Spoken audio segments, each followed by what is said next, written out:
Hello, hello. Welcome back to another episode of the Detection at Scale. This season, we're continuing to focus on generative AI and security operations. And today, I'm very excited to introduce John Hubbard. Hello, John. Good to be here. How are you doing?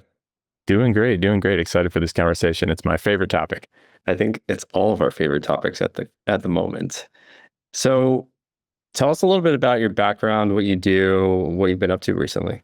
Yeah, so my background started when I first got a security analyst job, right, as a kind of tier one analyst at a large company and building the SOC from the ground up. And in that experience, I learned and saw a lot because it was a huge network, 150,000 or so endpoints, and worked my way kind of through that SOC from an entry-level analyst all the way up to eventually being the US SOC lead, and saw a little bit of everything, right? Fought a lot of problems, fixed a lot of things, and loved it the entire way. And this is something that I'm now very passionate about and like teaching. And as I was doing that, ultimately where it led me to where I am now, which is teaching with SANS and a cyber defense curriculum lead for them, was I took a few classes, ended up really liking it, got pulled into the teaching route, and then I ended up authoring some SOC courses based on my experience that I think was fairly unique working for that company. So teach a SOC analyst course for kind of tier one analysts now, a leadership course, and then run my own podcast on security operations and fly around the world and teach and talk about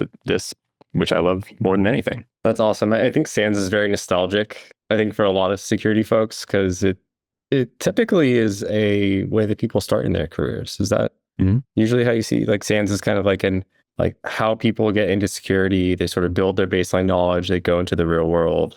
Yeah, that's what happened with me. And there's a lot of routes, really. I mean, we have everything from what we would, term our entry level classes, the 300-400 level, all the way up to 700 level reverse engineering, complex malware, writing exploits for the Windows kernel.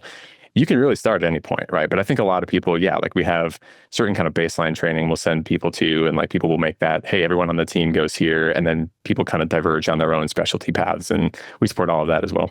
How are things evolving with the emergence of AI in the SOC? I mean, I imagine you're going to have to go back through and probably update all your materials every month, just given how fast things are moving here. Yes, that is a challenge across all the courses right now as everyone tries to figure out what are the opportunities here, how can we put it in a class, and then how can we keep it up to date as it changes every single week.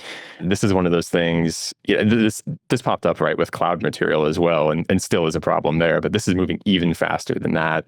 And so, this is one of those things where we can talk about what it is today, and then in a couple of weeks from now, there's probably going to be even more opportunities. And trying to stay on top of it, build it in, show people best practice and the things that at least that I've thought of and seen along the way so far. When you think about the leap forward with AI and security operations, how do you think that affects the educational content when it comes to security? That's a big question. Really, education as a whole is massively impacted by AI, right? And I've seen a lot of research, and I'm sure you have as well, that kind of shows maybe some downsides to it, where there's a little bit of what we formerly had to learn and do the hard way. Now we can have AI do it. And maybe that's going to atrophy certain parts of our brain, depending on whether we've been doing it for years or just learned it and had AI from the start, right?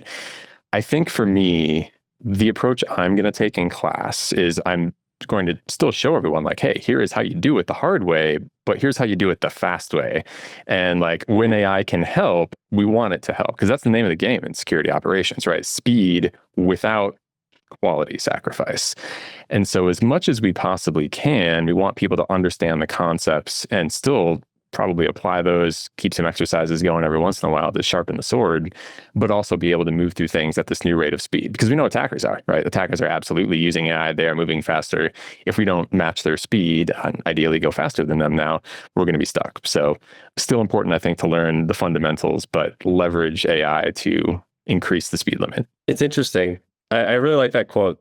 Here's how you do it the hard way. Now here's how you do it the fast way. And I think that we just get such incredible scaling advantages with AI. Yes. In a SOC, in any SOC, for years and years and years, volume has been a problem, especially when it comes to alerts, phishing, email triage, right? Especially for a large company. When I first started my role, we were literally manually going through every single email that was reported, which was absolutely crazy, right? And we knew it was crazy at the time, but there was no good answer for it. There weren't even SOAR platforms back then. And so this is one of those things where once we brought automation, and that was awesome, we had kind of static workflows, and now we can bring it to like, hey, AI, you pick out the steps. And that's going to allow us to automate things that have never been automated before and do it hopefully at bigger scale. So yeah, really, really excited for some of those things. What in particular are you seeing right now when it comes to just either new tools or new techniques with AI that you're really excited about to apply into the SOC or into your training? I think one of the things that excites me the most that has been a problem for a really, really long time, and we had some decent solutions for, but this is now an even better one, is just giving more context to alerts. One of the biggest things in a SOC, right? You're always getting all these alerts. They're going into a big pile. And at the point of triage, right, the question is always, what is the highest risk thing that's happening right now? And traditionally, right, we could tell a SIM like, hey, here are high, important servers and our VIP users and this and that. But it was hard to do that with static lists in a way that would actually translate into a triage queue that would calculate up like what is really, really the worst thing. And so now when we have AI that can have those lists, but also bring in more context and dynamically bring in a whole bunch of stuff depending on the situation, I think the thing that it's probably going to help maybe as much as anything is just being more accurate at that point and saying like, here's a situation, here's all the details, right? And get it really with the business context built in to the point where a SOC analyst can say, that's the thing that's most important, be confident about it, and then understand the whole stack of importance, not just like, oh, it was some new exploit, but like it was an exploit against a critical system, but the VIP user logged in, like whatever it is. And all of those other kind of things can be tied back up to, and this is something that is a priority for the business and is part of your core mission in the SOC to defend this thing. And so the more information we can give these AI systems that can analyze this, the more context they're going to bring into that analysis of what is the most important, and then hopefully help us make ultimately a lot better decisions at triage. Have you found any sort of like concrete examples of the types of contexts you've had good luck with? So, for example, like maybe connecting some certain asset management system or like something about the application in the production environment. Like, what are these sort of like pragmatic, concrete things that you're seeing good luck with so far? Yeah, so I'll lean on an interview I just did for my podcast with a guy named James Spiteri a couple of weeks ago. I just put out that episode actually like a few days ago, actually. And I asked him that question because he's the one that's really in there as a vendor saying like, how do we produce the best product for this sort of thing? And his answer on that was largely a lot of the alerts with a little bit of supplementary evidence about what you have specifically called important tend to be enough to give you a really good answer, which I was surprised with, right? Like I asked him that question. I said like, hey, do I need to load in everything that you can possibly get to get quality out of this? And he's like, not really. Like the alert itself and a little bit about the systems and the users is actually a pretty good like pass at what you need to get a good answer out of it. So while I have not gone nearly as deep as he has, I would be inclined to agree that if that's his research on it and that's his job, that's probably a good take on it. Yeah, and there's a lot of new tech making that even easier in a lot of ways. I'm actually, that's one of the things I'm most excited about with MCP, to be honest. And yeah, we just released our MCP server and we wrote this whole blog post with Block about it. And it just comes back to like bridging the gap between the tools and being able to like reach across the contexts. Have you guys begun exploring MCP in any of your research or any of your teaching? Yeah, certainly. I've been playing with a little bit of it now, trying to get it set up for a lab environment for the course. And what I found is that there are quite a few security vendors that have already released official MCP servers. And for all the ones that haven't, there tends to be a lot of third-party stuff that's already available. So the question more in my mind now is, how are we going to get all that integrated with all the tools that we have? And then how are we going to use it in a way that is most efficient and like brings all the best qualities of it, but also doesn't bring out any additional attack surface, right? Because once we have a chat box that can ultimately, I don't know, push a block to the firewall or do whatever, or isolate a system, now it's a new privilege escalation vulnerability of sorts if you can get into that chat box and ask it to do things. So I think there's kind of the double-edged sword with there, certainly. But yeah, right, with MCP, like that's what really cracked it all open. And then on top of that, getting now the ability to have agents talk to each other in a standardized way, the SOC is going to look very, very different in a couple of years because of those technologies alone. Are there any particular areas of the SOC where you're feeling the most excitement about? So, I mean, you can you could probably like split it into 3 to 5 verticals, but like which ones are people most interested in from your perspective? So one of the things I see a lot of interest in class is from SOC leaders in how it can help them analyze the performance of their team and then draw out additional insights from the work that's been done. So one of the things we've talked about for years is like, how do you measure quality of analysis that's been done? And the answer to that, right, for a long time has been, you got to pull some random samples and you got to look through them. You got to have a good checklist of what you're looking for, know why you're looking for those things, and then have a grading system, right? And just kind of keep track of things that can balance the speed and kind of quality pressure that every SOC has. And now, in a perfect world, right, if you're doing quality sampling, you're sampling every single thing. And AI gets us much closer to a point where we can have every single person's work notes and logs and investigations looked at and then summarized and potentially compared against the rest of the team. And so one of the things I have seen constant interest in is like, how can I use this tool to pull all the information out and then do a comparative analysis of my analysts and find where one person is really fast at something, one person's really slow at something, and get those two people together to share how you become faster at it. How can I find where there are weak points, trends that I wasn't spotting before?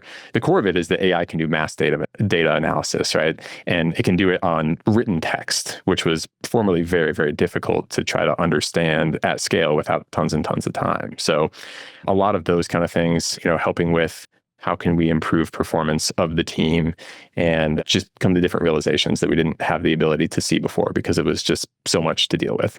Are you seeing teams building their own agents outside of their various security tools, or are they doing all of this and relying on the vendors more commonly? I have heard a lot more of relying on the vendors so far. People make a lot more comments on like the built-in tools that are starting to show up in EDR systems and everything else. However, I have had a couple people say that they have made their own agents and have those helping with, phishing triage and all the kind of stuff that formerly SOAR was probably also helping with. But I assume the reason for that is the same problem we have with SOAR is like everyone knows we want to automate things, but you need to have a person that can create the automation. SOAR made it easier, right? Unless it didn't have the block you needed, you had to code it. With AI, right? AI definitely makes it easier to code and to implement. But if you're getting into true agents and looking at different architectures for how, data is going to be relayed in different parts of that agent, whether it's multi-agent system or even a single agent, that's still coding, right? In a lot of cases. And you're getting into using, I don't know, like Pydantic and other things. That's beyond my depth, right? I haven't gotten that deep with it, but I've cruised through those kind of tools that can help you build that architecture. And I think it's just something that's going to take time for people to learn what are the frameworks that are out there that will allow them to build agents. And then the easier it gets, the more we're going to see custom agents built. Yeah. And the more remote MCP and things like that existing, the easier it is for us to create agents from 0 to 1. Yeah. I've been using Claude Code a lot recently in Cursor. And yeah, I mean, you can be pretty dangerous with those. Yep. Yeah, I've been trying some of the vibe coding platforms and giving them all a whirl, right? I've tried Lovable and Replit and V0 and Klein, right? Built into VS Code and Cursor, Windsurf, all that stuff. It's amazing, right? Yeah. The velocity at which we're going to be able to roll out custom tools is certainly going to be a huge benefit to teams going forward. Yeah, I'm really excited. I mean, where do you see things going broadly? I mean, we're in this rapid innovation and adoption cycle right now, but how do you see the SOC evolving in the next 5 to 10 years with all these advances? Yeah, that's the question on everyone's mind, right? I think I see the trends. The vibe coding trend brought into the SOC, right? I think is kind of the logical conclusion of this to some point. And what I mean by that specifically is like, everything's going to be connected, right? MCP is going to allow that. We're going to have a bunch of agents that can talk to each other. A2A is going to allow that. We're going to have a chat box that can do everything. So if you wanted to, and certainly at some point we probably will want to, you would be able to do a lot of the security job directly through an LLM interface. Now you're going to need to have dashboards and other kind of stuff to like tell you what to do. But if an alert pops up and says like, hey, this machine's infected, isolate it, right? No longer are we having to go into more complex systems and other stuff and click specific buttons. Now, would you still in a lot of cases? Yes, probably, right? We're going to have custom tools that are great for this, but the ability to do anything and everything facilitated with MCP and agents is kind of the logical conclusion for this. And that takes us to a world where if you can do packet analysis, if you can write signatures, if you can get queries written for you, and you never actually have to do any of those things, that's an interesting place for the SOC to be. Everything is so abstracted from you. What is it going to take to be a SOC analyst in that world? That's the question I'm not sure of, but I know that all of those things will be possible, and people like when things are easier. So I can't see us not going in that direction. When you were explaining that and you were talking about a chat box for everything and just adding such a huge layer of abstraction over the analysis, the first thought in my head was like, who's watching the agents? Yeah. Who's watching the watchmen? Yep. And that's what I think the job is going to be, right? Ultimately is it's probably going to be SOC analysts watching the output of agents, hopefully accurately checking the output and having the skill to do that doesn't go away because we've relied too much on AI. But the bad parts will be further eliminated, just like SOAR did. And it's going to be one layer of abstraction higher and better, with some extra danger of the less we have to do down on a command line and diving into Wireshark. We got to still come up with a way to keep those skills, but one person will be able to do a lot more and command an agent army to get a bunch of awesome stuff done, I think. I totally agree with that. The people who learn how to harness the technology will continue being successful and impactful for sure. Yeah. 100%. Yeah, and we've, I saw the word vibe investigating on a vendor site for the first time a week ago, so it is here. that vendor, I've never used their tool. I don't know anything about them. All I know is they have a site that you can get early access to their tool, but they claim it finished an appreciable amount of the Splunk Boss of the SOC competition on its own. So we're getting there. Vibe triage. Yeah, we can do it now, right? Someone just has to make it and sell it. Yeah, absolutely. And I mean, I think the beauty also with some of these developing protocols like MCP is that it's very open in its nature. We're not trying to make it proprietary. We're not trying to be like the Thunderbolt cable of AI. It's trying to be the USB-C. Yeah. So, I do appreciate that a lot. And there's the evergreen debate about open source versus closed source and all that. And I think in security in particular, how are you thinking about LLM usage? Do you see a lot of folks wanting to use local open source models? Are you seeing people not really caring that much because it requires nuance? Are there a lot of murmurings and data privacy that you hear fairly often here? Yeah, I think right now the default is if we don't have to use a model hosted in the cloud by someone else, then let's not, right? And if we can do it all local, do it local. Is that necessary? That's a different question. But first, the inclination of people is I don't want to share anything if I don't have to, and not even get close to it if I don't have to. So certainly a lot of people are interested in local. Then there's the halfway step of we're paying someone, but in theory, they're not taking or doing anything with that data and it's secure. And then there's the full on, public chat GPT, which in most organizations, they say you can't use, right? Having just taught a class for a bunch of people in the military, right? They mentioned there's the government version, right, of a LLM that they are allowed to use now at this point. And if they're doing it, I gotta assume, right, every company is largely moving in that direction. I know a lot of large companies have their own internal tools for this, right?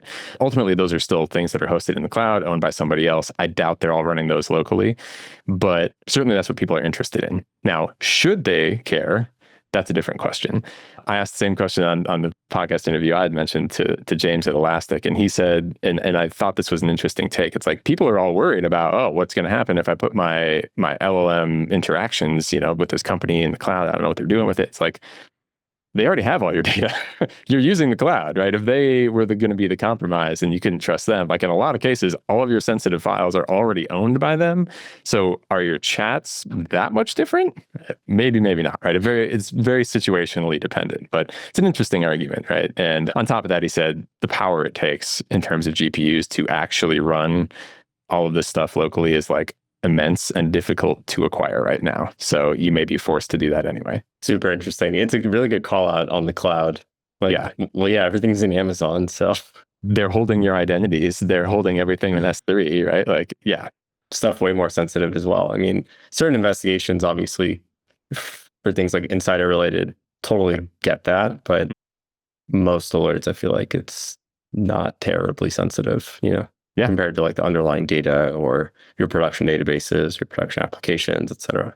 So John, to round out the episodes, we always ask for 3 pieces of advice. And I think I would ask for your 3 pieces of advice for folks listening in on kind of like baseline foundations. Like you teach a lot of people who are coming to SANS to learn these like foundational concepts in security. And like, what pieces of advice would you give folks listening in who are either trying to get into security or up-level their skills and like future-proofing for the age of AI? My advice for most people in nearly all cases is to, whenever you get that feeling of like, I'm scared, I don't know if I can do this, that's your sign that you should probably do that thing.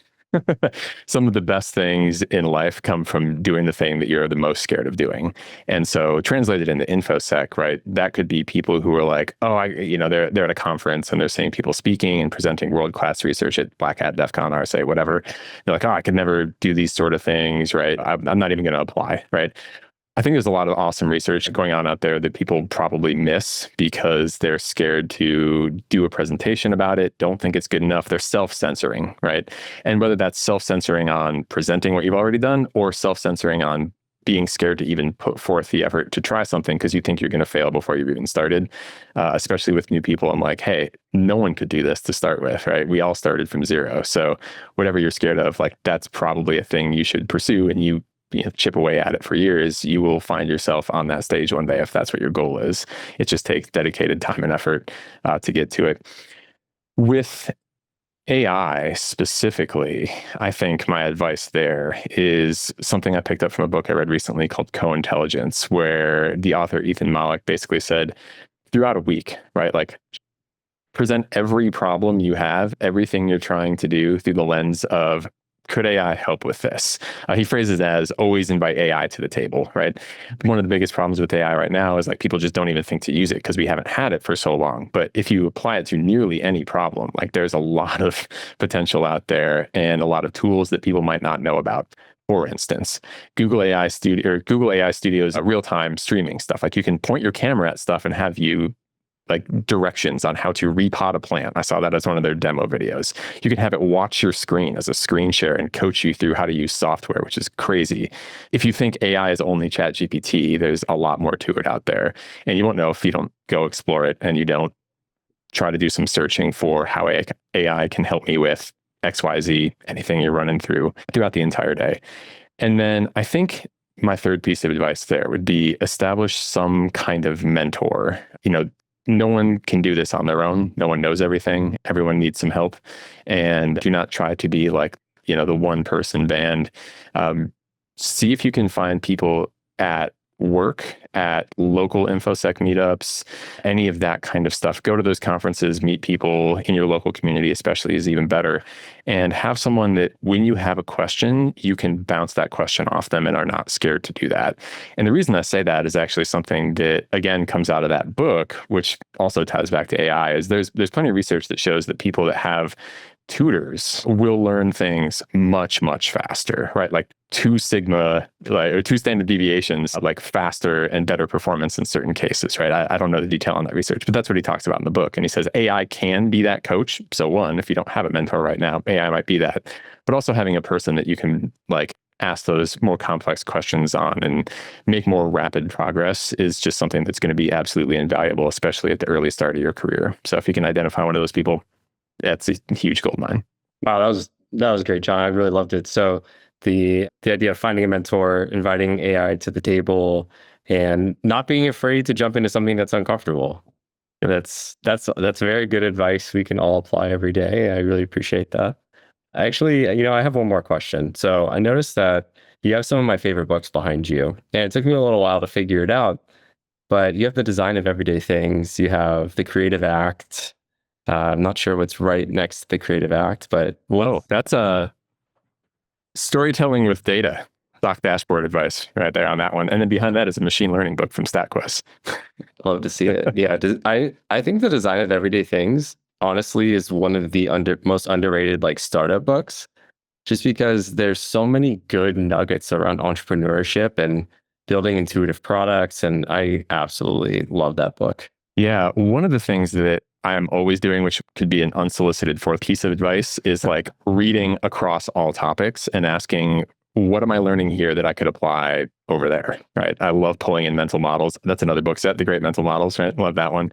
I'm constantly inspired by what I'm reading that has nothing at all to do with information security. I was an engineer, electrical and computer engineer before I got into InfoSec. I'm constantly pulling those concepts into my teaching and just approaches to things. There's a lot to be learned from literally every other discipline out there that is not InfoSec that translates into interesting solutions. So there's another piece of unasked for advice is go out there, look a little tangentially at things and see what you can come up with as solutions. That's what The Creative Act is a great book for that.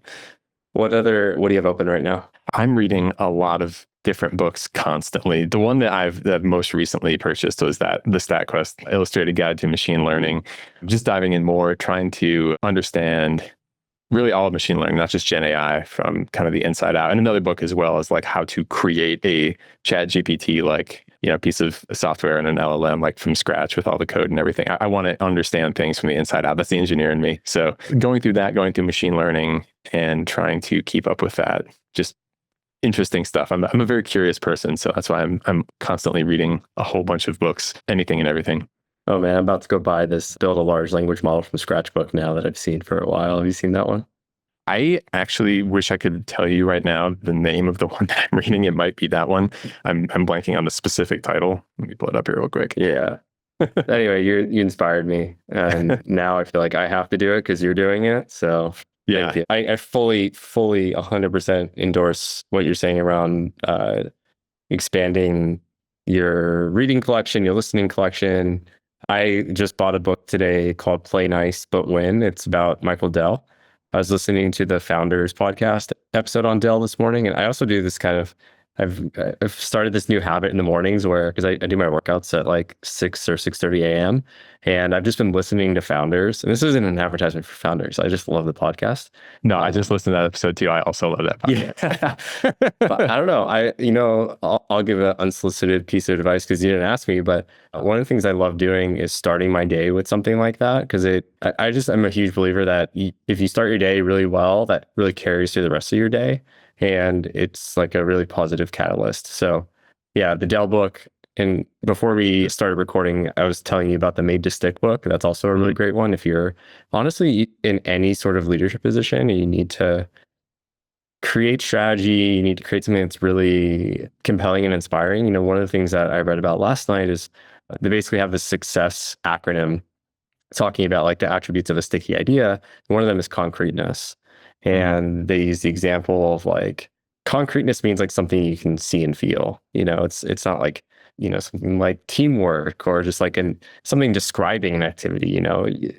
When you have these concrete sort of vision statements and things like that, like for example, they call back to, we want to put a man on the moon in like the 60s, right? It's very vivid what that means, right? Like not like we want to build the strongest space program, like that's really vague, right? But that book's been really inspiring for me, and I'm going back to it after many years. So I'd recommend that one. If folks listening haven't read it, I would highly recommend if anyone's building anything. If you're building anything that resembles a product, please read The Design of Everyday Things. That book's incredible. Yeah. But anyway, yeah, sorry, tangent. I've never talked about this stuff before. It is like hyper passion of mine to like continually grow and develop. And honestly, I get a lot of inspiration from folks like you and just listening to people absorbing the world around them, sharing their experience. Like that was kind of the catalyst to starting this. So yeah, I appreciate that. Awesome. Yeah, I always love trading book suggestions with people that have a lot of books under their belt. So yeah, appreciate that.